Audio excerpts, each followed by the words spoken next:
Welcome back, guys. It's Dan from Pekoe Mortgages, and we're talking about investigating your credit score today.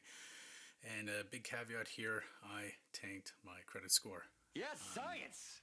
But I did so in order to investigate my own credit and what goes into the mechanics behind your credit score so I can better educate you guys. I would not advise doing what I did, but again, it was part of my process in understanding credit a little bit better. I'm probably a handful of folks across Canada that is part of the Equifax Advanced Certification Program. Today, let's talk about your credit score and, more importantly, how you can build credit. All right, so let's jump into it and talk a little bit about how to investigate your credit score or your credit bureau. So, what does credit even mean? Let's talk about that. There are two different types of explanations on what credit is. Essentially, it's how well you can repay your debt. I'm going to say that again. Your credit report is the history on how well you can repay your debt. It's not how well you can manage money. That's a whole different story. So keep in mind, how good you are with money doesn't determine your credit score. This kind of reminds me of the whole, if you guys have ever watched Dave Ramsey, he would do these. I think he's still relevant on YouTube, and he's probably got a show still. But Dave Ramsey talks a lot about FICO scores, and if you don't like debt,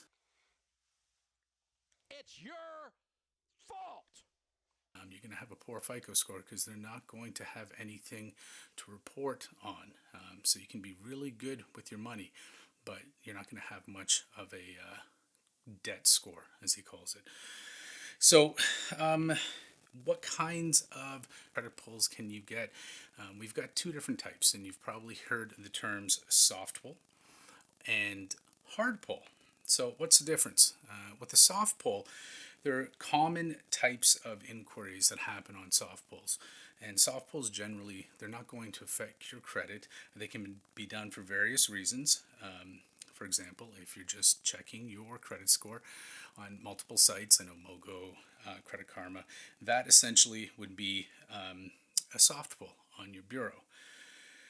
If you are pre-qualified for any credit card offers, they're not actually pulling your credit, but again, that is a soft pull. Same thing goes with insurance quotes and anything else you might be pre-qualified for. And lastly, this is really important, employment verification. So anytime you're doing a background check, say you're starting a new position, chances are they're going to do a soft pull. Now, what happens with hard pulls? Well, hard pulls, we're looking at things such as mortgage applications. So probably while you're watching this video, hard pull can happen when you're filling out an application. Anytime you're looking to advance credit. So auto loan applications will include a hard pull. Same with credit card applications. So if you actually fill out that application, you will get a hard pull on your bureau. If you're applying for a student loan applications will also include hard pulls. Basically, guys, anytime you're looking to advance credit, that's going to take a hard pull. It could even include utility bills and other such things. And more frequently, we're also seeing apartment rental applications include hard pulls. So the difference here is that a soft pull doesn't affect your credit. A hard pull, on the other hand, could have an effect on your credit score, and that's something you want to be mindful of, especially in the case of a mortgage application. So if you're out there shopping for a mortgage, just keep in mind every time you go into a bank, and I'm going to draw a little bank here, these are different banks, but every time you walk yourself into a bank, you are going to get a hard pull on your credit bureau. Keep in mind that will affect, can drop it slightly, but chances are it's not going to do too much overall to your credit. Okay, so now that we've got that out of the way, differences between soft pulls and hard pulls, let's talk a little bit about credit scoring details. So credit scoring, what goes into your credit? And keep in mind here, in Canada, we have something called, you may have heard of it, FICO. So FICO. FICO stands for the Fair Isaac Company, and it's a company that's been around for a very long time, and they're responsible for generating that score that banks will use when it comes to extending credit. So that's the number one thing we want to keep an eye on is what is your FICO score.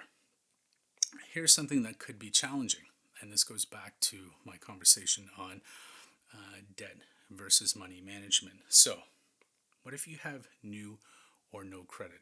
This can be a challenge often when you're looking to purchase a property for the first time, especially if you are new to Canada. You may not have established credit, and not having established credit doesn't necessarily mean you won't get approved for a mortgage. It just means that there are other ways that the bank is going to have to review your application in order to get a mortgage. So that comes down to the big question, can you get a mortgage? And the short answer is yes. And that's done by way of a manually underwritten report or a manually underwritten application. And that's essentially when we request that a bank manually underwrite your application. And what they'll do is they'll usually ask for more details on your credit history in order to determine whether or not they want to advance credit to you. Oftentimes this will come with a higher interest rate. So keep in mind you're going to pay a higher interest rate when they manually underwrite your file. But it's not impossible to get a mortgage if you have new or no credit. One thing that I would add to this, though, is keep in mind that there are a few things that you want to do if you have thin credit that can help to increase your chances when it comes to borrowing money. So there's a few things. I call it the 2-2-2 rule. I'm just going to write it down here. So the first two would mean you want to have 2 active trade lines. So trade lines could be a credit card. Another trade line could be an auto loan. But something that's reporting on your bureau counts as a trade line. So you want to have at least 2 trade lines reporting. When it comes to readvanceable credit, so credit cards, for example, $2,000. So to have at least a $2,000 limit on that card, that's going to go a long way in helping to bump up your affordability, or rather bump up your credit score. And the final one is 2 years. So this one's important, and this comes down to having trade lines that have been reporting with some duration. So the longer a trade line is active on your bureau, they call it a seasoned trade line. So if it's been active for a while, and 2 years is sort of like the magic spot there where it counts towards your credit score, and that really helps to bump it up. So, but don't worry guys, if you don't have any of these or all of these, this is just sort of a general rule to help you get to that level, but it's always a good idea to start somewhere. So if you don't have anything reporting on your bureau, you can always go ahead and try and apply for a credit card. And with that credit card, as long as it's got a balance that you're utilizing it and it's below the limit, that'll help with building your credit. Okay, the question that I often get asked is, what shows up on my credit bureau? That's a great question because not everything that you pay every month will show up on your credit bureau.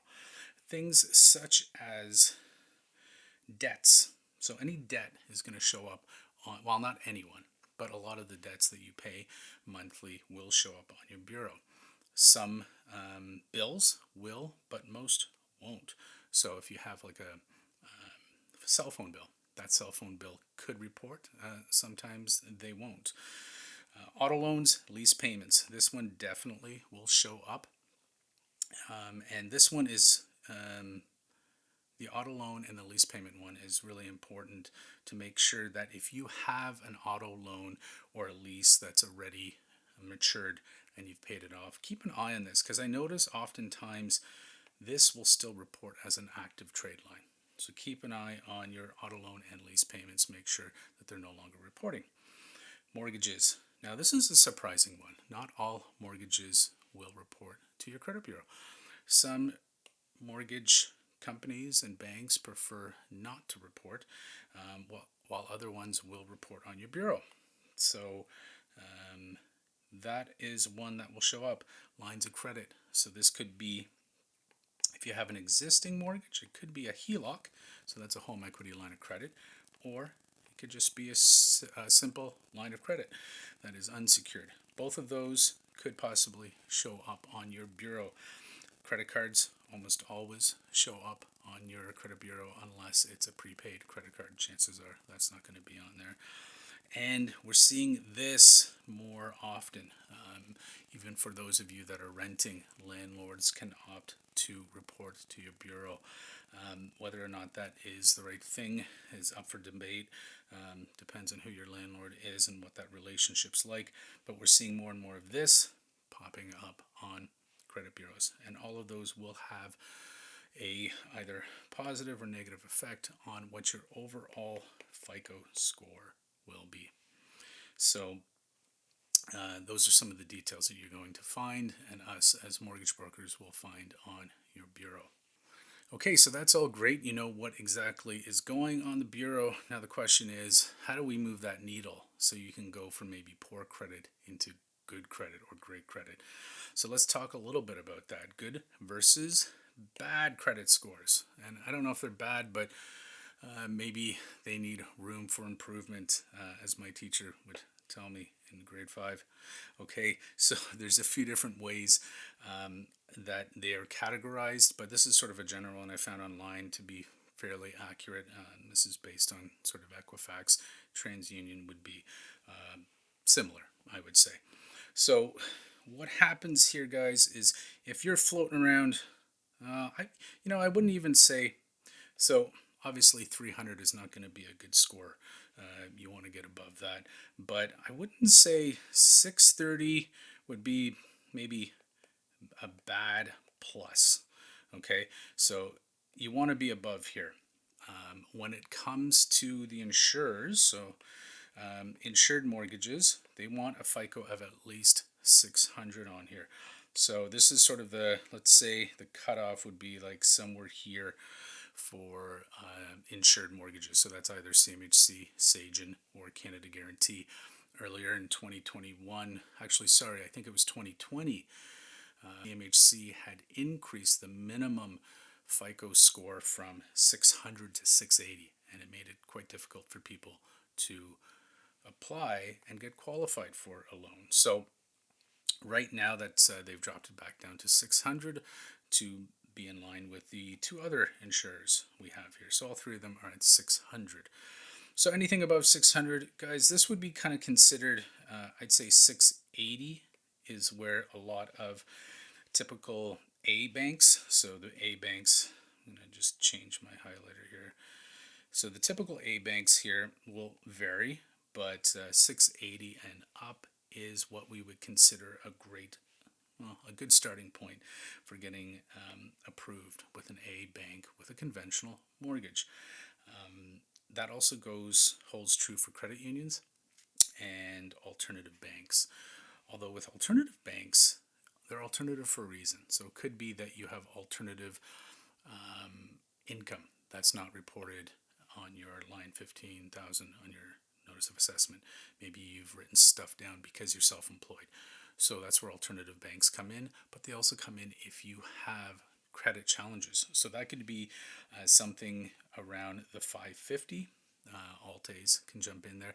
There's some that will actually go below that. So we'll see, like, let's say 500 as a starting point. But keep in mind, the lower the score, the higher the interest rate.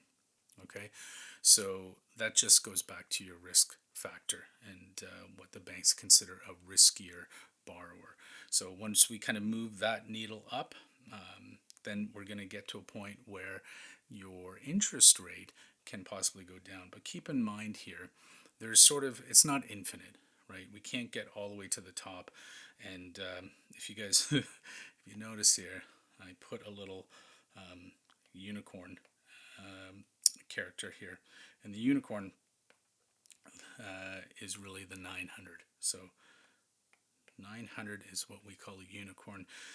You don't see that too often. But really, if you're sort of above here in this section, you're golden. You're in good shape. And it's not really going to affect your interest rate any further. But it's considered excellent credit. So good for you if you're sitting up there. And if you're down here, don't worry. We can get you up into a higher bracket. And it's actually fairly easy. And that's something I want to talk about is if you have a lower credit score, how do you increase it?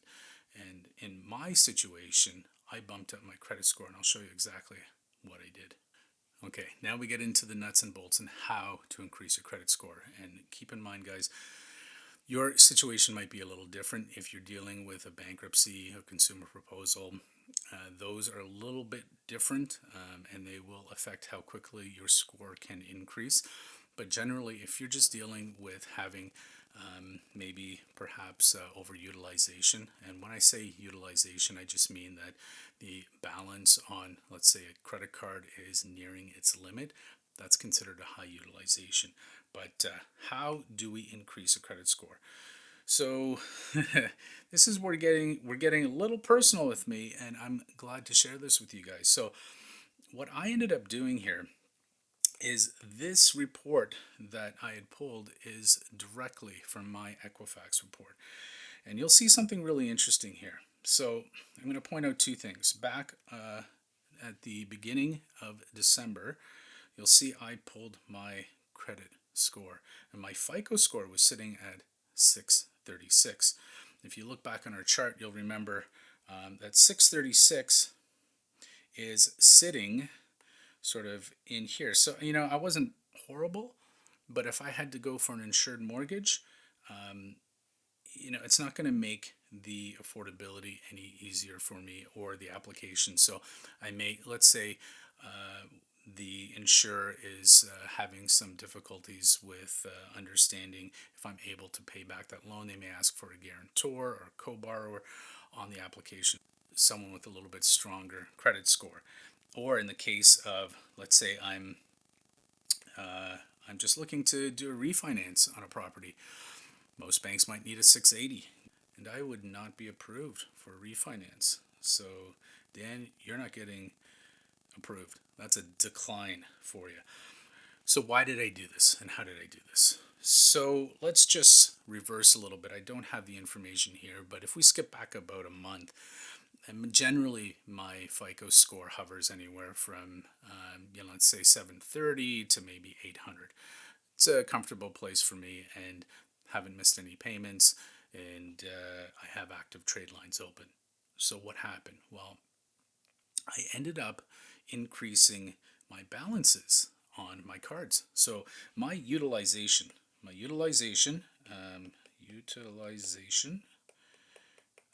was almost 100%.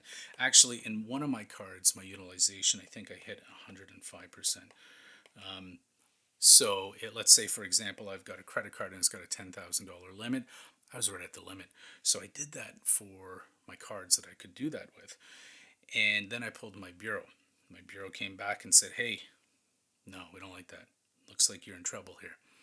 And it's reflected with a lower FICO score. So you can see here, though, that I ended up on December 10th, we had another pull happen. That's only, 10 days? So within 10 days, my credit score then increased by over 100 points. So I got 106 points, if my math's not correct, 107 points increase in 10 days. How did I do that? Well, there's a few things you can do too, and it really depends on what's showing on your bureau, what your actual utilization is, and your history as well too, right? So there's a bunch of things in play. So a little caveat here, guys, too, that my results might not be typical to what you can do. But the number one thing I would recommend if you're looking to increase your credit score is make payments on time. So with all of this, with tanking my score to 636, I didn't miss a payment. I just utilized a lot more of my my available limit. So, but I didn't miss a payment, because when you miss a payment, so for example, on a credit card, let's say you've got this credit card, it's a Visa, it's going to come up every month and it's going to say R for revolving, and then it's going to have a number.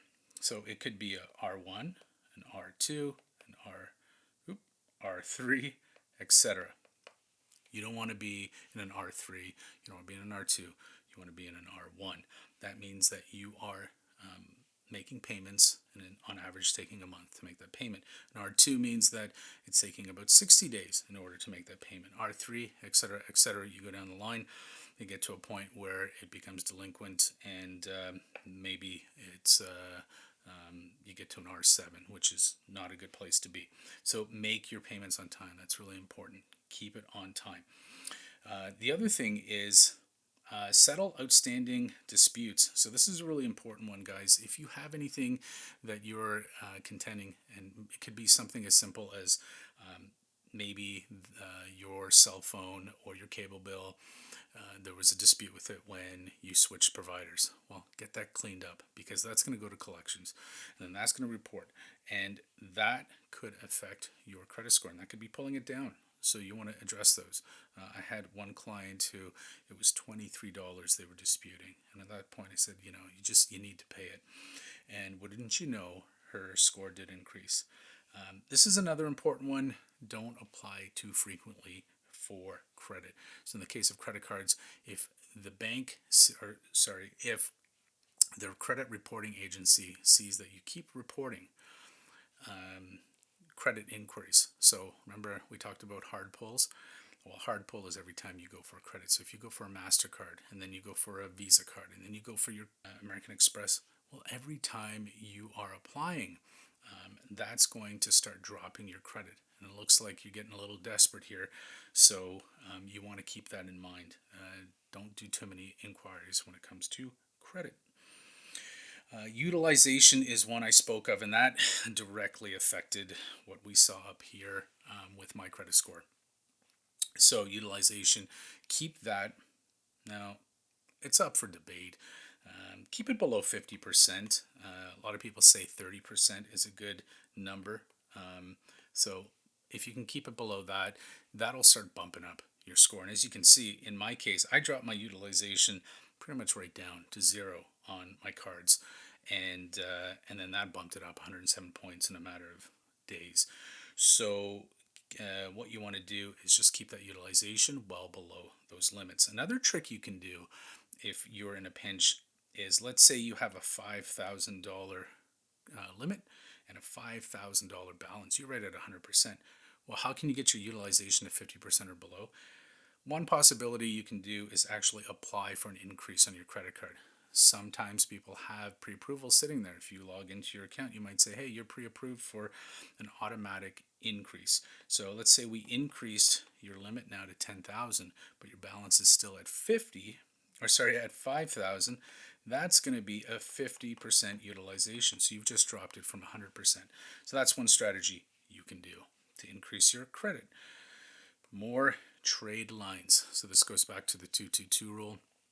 If you can, and you don't have a lot of trade lines reporting, you might want to look at opening another trade line. Because let's say, for example, you only have one trade line reporting, that's going to heavily influence where your credit score goes. But if you have more trade lines, it kind of balances things out. So that's one way you can look at increasing your credit score. So another thing I want to talk about briefly is credit repair. There's a lot of companies out there that offer to do credit repair.